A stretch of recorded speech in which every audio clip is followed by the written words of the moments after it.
What is the ring, the Lord of the Rings? Who wants it? Who would love to have the power? Okay, who would love to be able to plug it? Where does the power come from? Who can tell me where the power comes from? It comes from the Word of God. Okay, so we know where it is, but okay, let's make it even clearer. How do you get that power of the Word of God? By teaching the faith. By teaching the faith? Do you think that's the answer? In other words, there's electricity in this room right now. Would you agree?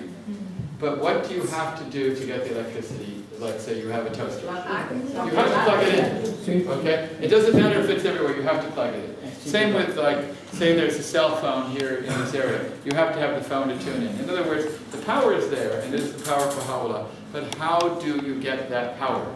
Where does that power come from in terms of you receiving it? And you think it's from teaching. Does anyone have any other ideas how you get it? Through the covenant? You think you get it through prayer? Trusting?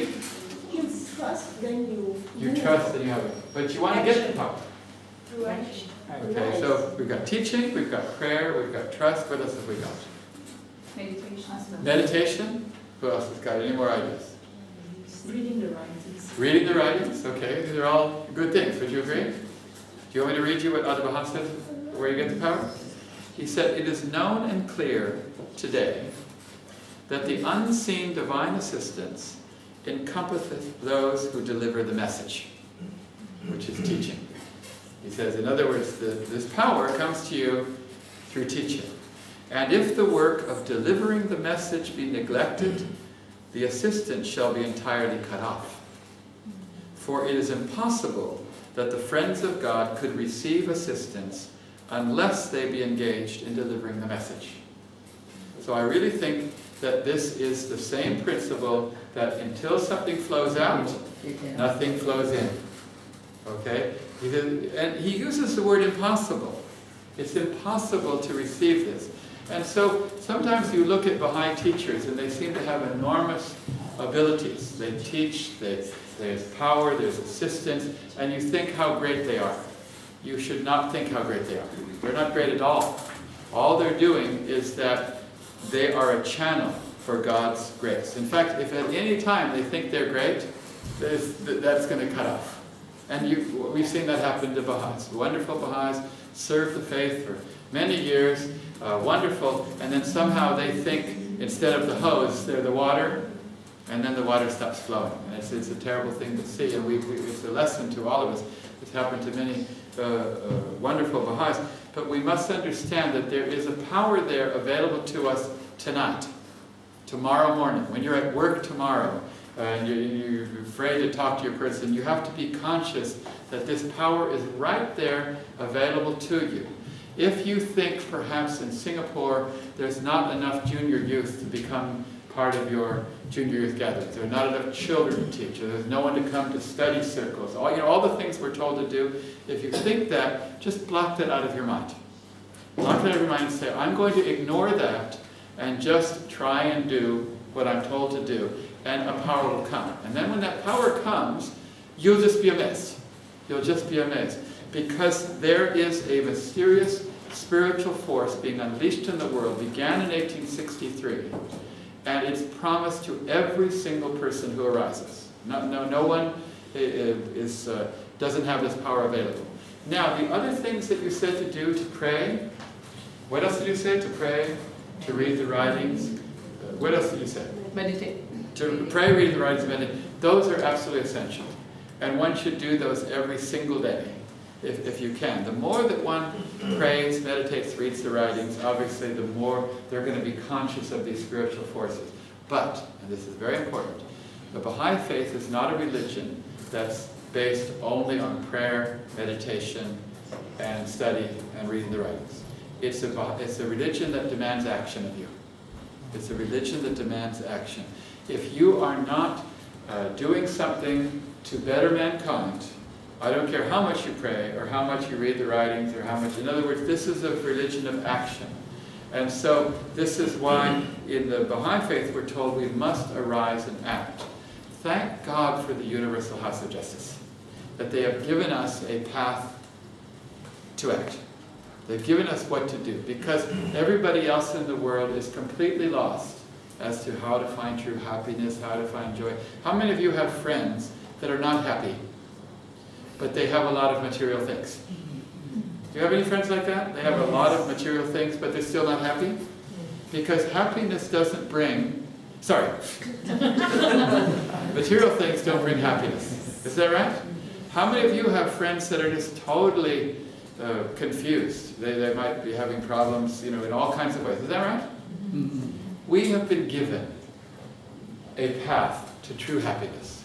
A path to true happiness, but it comes in service and action, not just in prayer and meditation, devotion. Of course you have to pray, meditate, read the writings every day. But until you arise and act, you are not plugging yourself in to the power source. So all you need to do tomorrow is to rise and act.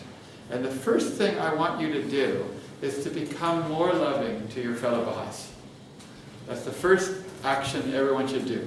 And then learn to love all the people you're with, because it's only through love that you're going to attract people. Don't think that teaching is talking to people. Don't think that. Teaching is loving people.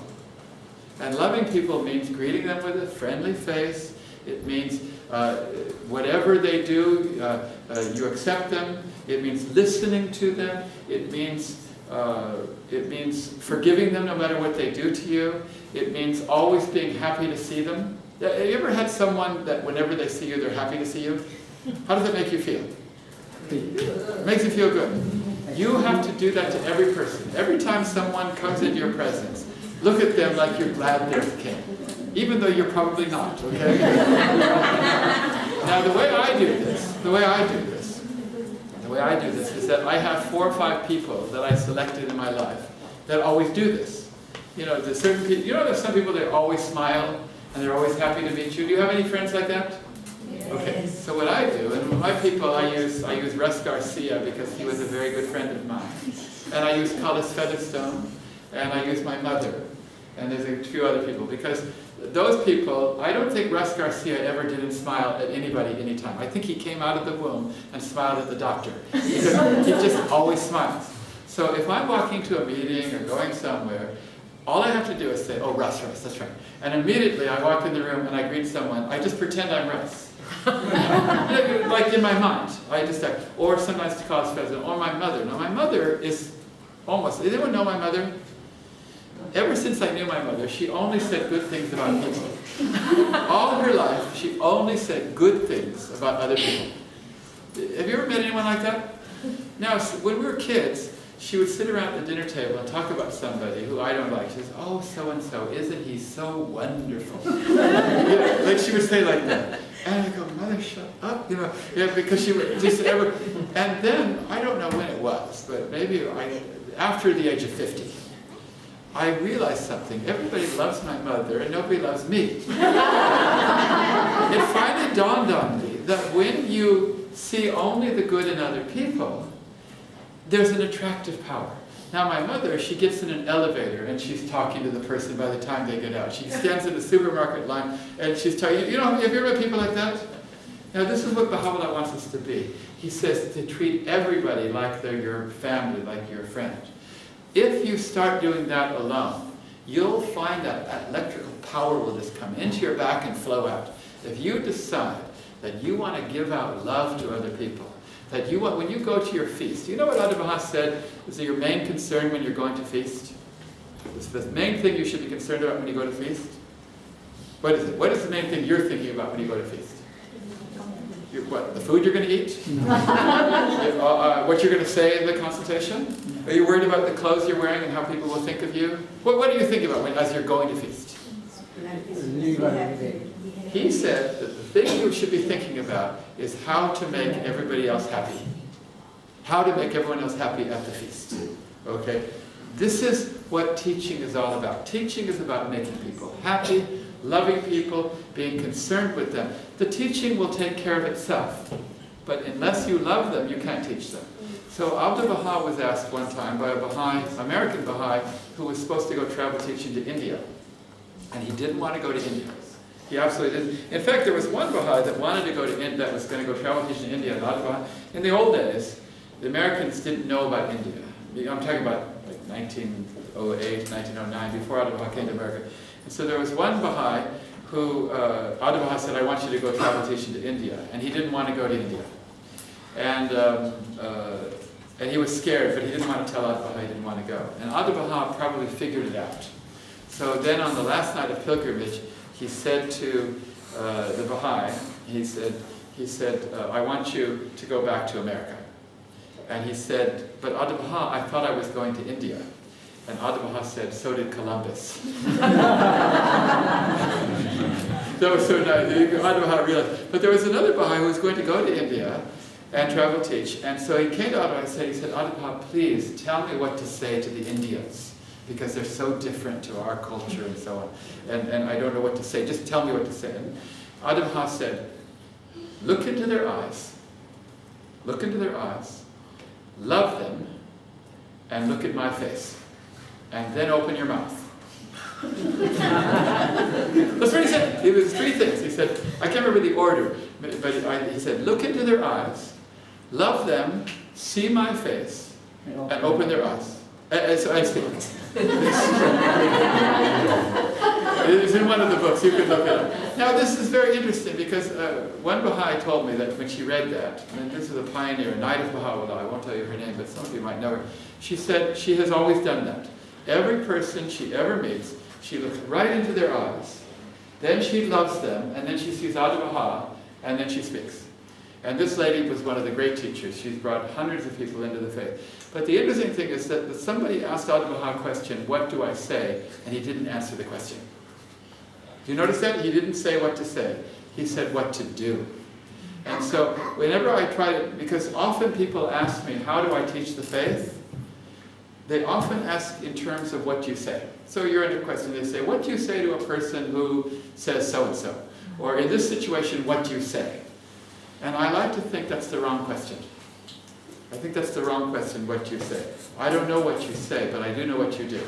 Look into their eyes, love them, see Adi Baha, and open your mouth. Because you're turning on the faucet, or you're plugging into the electrical power because you're conscious of the divine forces, the conscious of the spiritual forces. So I thank Ilango for letting me speak on this subject, because I haven't spoken it anywhere else, but actually it's probably the most important subject you could ever speak about as Baha'is, because nothing else will you be able to do unless you are conscious of these forces that are at your disposal. So thank you all very much. Tomorrow night, we're going to, you can clap if you want, but tomorrow night, I've been asked to speak on the spiritual prerequisites for success. This comes from Book of Shoghi Effendi, Advent of Divine Justice, and it's very interesting. So we'll see you all tomorrow night if you can come. Thank you.